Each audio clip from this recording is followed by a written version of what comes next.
For piecewise functions, a different equation is used for different intervals of the domain. So, for example, Brittany traveled at a rate of 30 miles per hour for 8 minutes. She stopped at a stoplight for 2 minutes.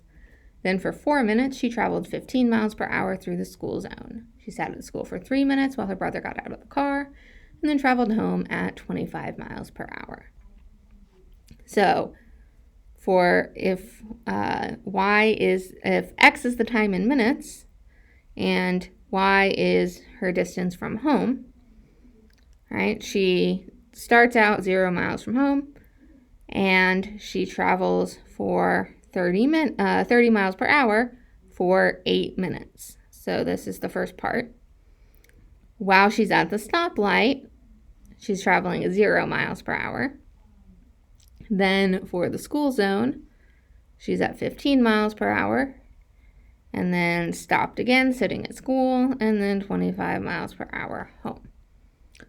So the different parts of the domain, from 0 to 8, from 8 to 10, from 10 to 14, and from 14 to whatever this is at the end,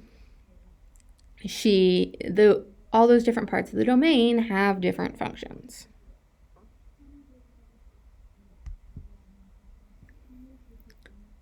When graphing piecewise functions, the partial graphs over different intervals may or may not connect. Whether they do depends on the function and domain used. So, in this example, the parts do connect because it doesn't make sense for her to jump suddenly from one distance to another. If she's got a part here and then another part here, that means in one instant in time, she went from 3 miles to 5 miles, and that wouldn't make any sense. So these parts are going to connect because she can't teleport farther away instantly.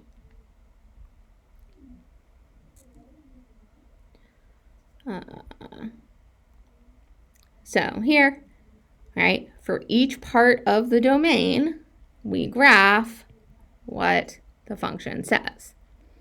So for x less than or equal to -2, so -2, and we want the less than side, our function is that f of x is equal to 1. So that's just a horizontal line for all values x less than or equal to -2, the function is equal to 1. And we put a closed dot on the end because this is a less than or equal to sign. So we want to include the -2.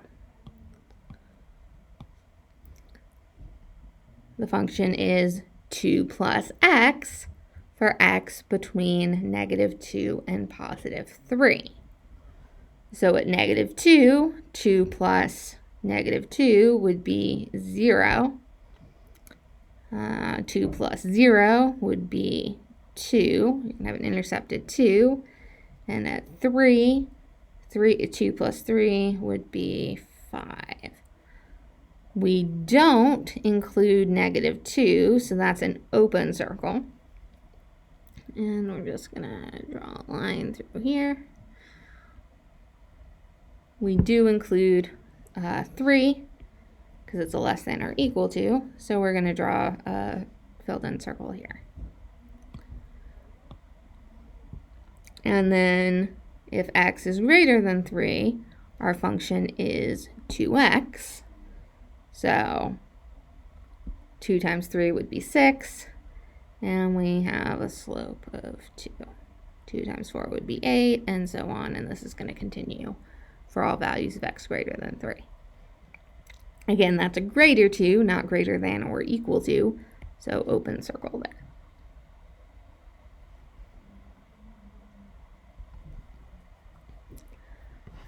One very common type of piecewise function is called a step function. It's a piecewise function where the range is a constant for each interval of the domain, which makes the graph look like a set of stairs. One type of step function is the greatest integer function, which is we use this symbol, which means the greatest integer not greater than x, or round down. Step functions are discontinuous, meaning that they have breaks. You can't draw them without picking up your pencil. All right? The function that we drew here is also discontinuous because we have breaks in the graph. We'll talk more about continuity in chapter 3. All right, so the step function round down means, this greatest integer function means round down.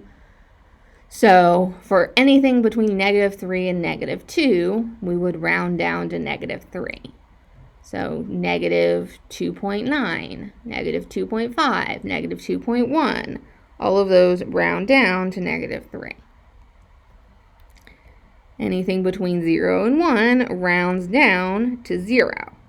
So 0.1 or 0.4 or 0.7 or 0.99999 all round down to 0.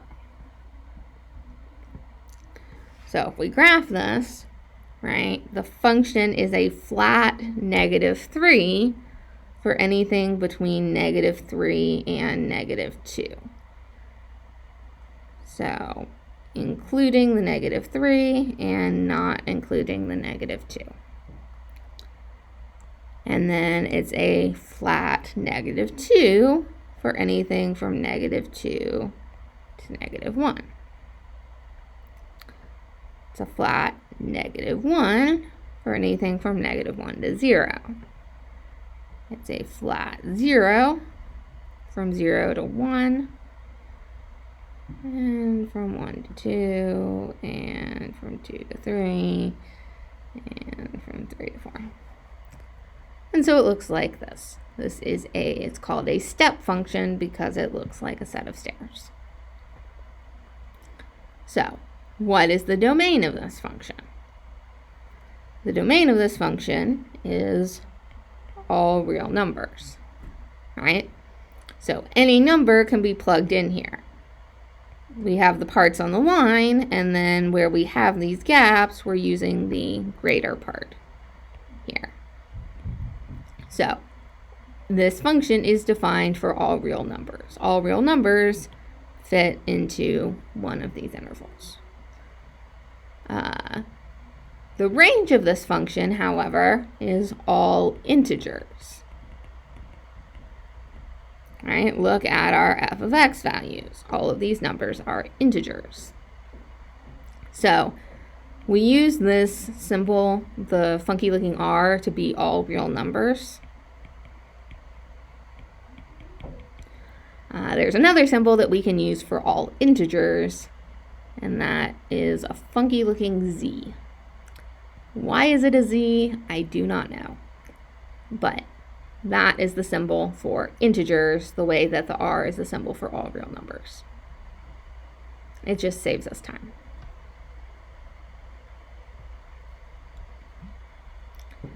The Internal Revenue Service estimates that taxpayers who itemize deductions and report interest and capital gains will need an average of almost 24 hours to prepare their returns. The amount that a single taxpayer owes depends upon his or her income. The table shows the tax brackets for different levels of income for a certain year. They change this like every year. So, graph the tax brackets for the different incomes. So, we have the percentage on the y-axis and income on the x-axis. A person who makes up to $25,350, which is going to be about right here, pays 15% income tax. So anything up to that is going to be that. From 25,351 to 61,400, we jump up to 38%. So let's leave an open circle there on the 25,350 and go up to 64%. 2.4, which is going to be like here. And then someone who makes 61,401 to 128,100 is going to pay 31%. So, and that goes up to 128. Which is that.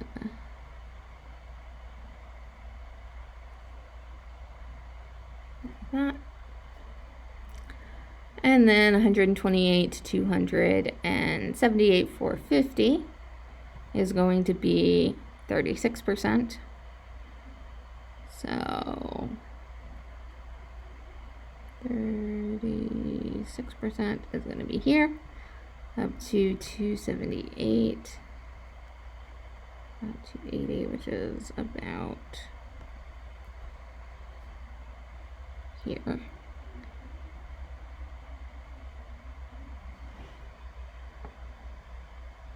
And then anyone who makes more than that is going to be, they're out of space on the graph, but here.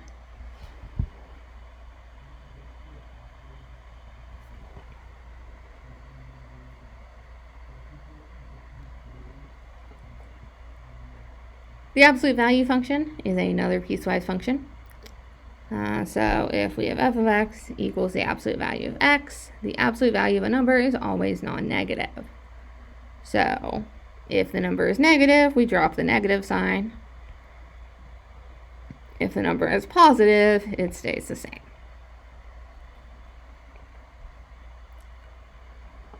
So if we graph this, right, at -3, our y value is 3. At -2.4, our y value is 2.4. At 0, I was like, why did that not look right? It's because my scale 3 is up here. There we go. At 2.4, it's 2.4, 0, 0. At 0.7, it's 0.7. At 2, it's 2. At 3.4, it's 3.4. And so what we end up with is this. We connect all of these points, we get this V shape, and that's your absolute value function.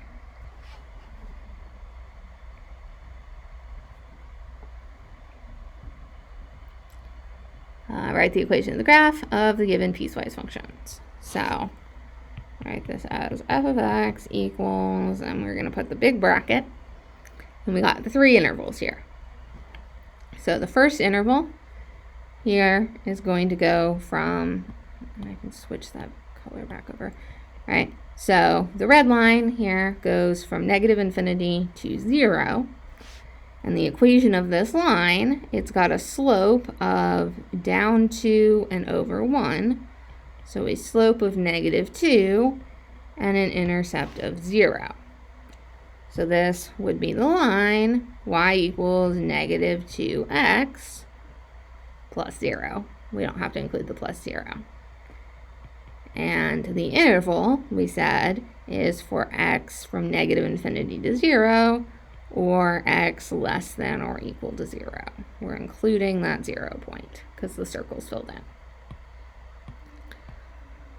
Next interval, our line here has a slope of rise 1, run 1. So that's just x. And an intercept of 2, so our line is x plus 2. And the interval goes from 0 to 3, not including 0, but yes, including 3.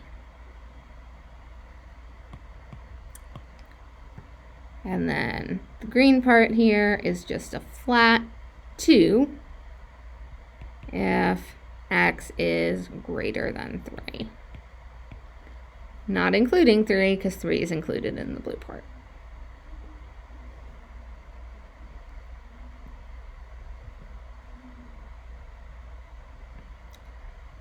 And the roller coaster engineer project, which we talked about in class today.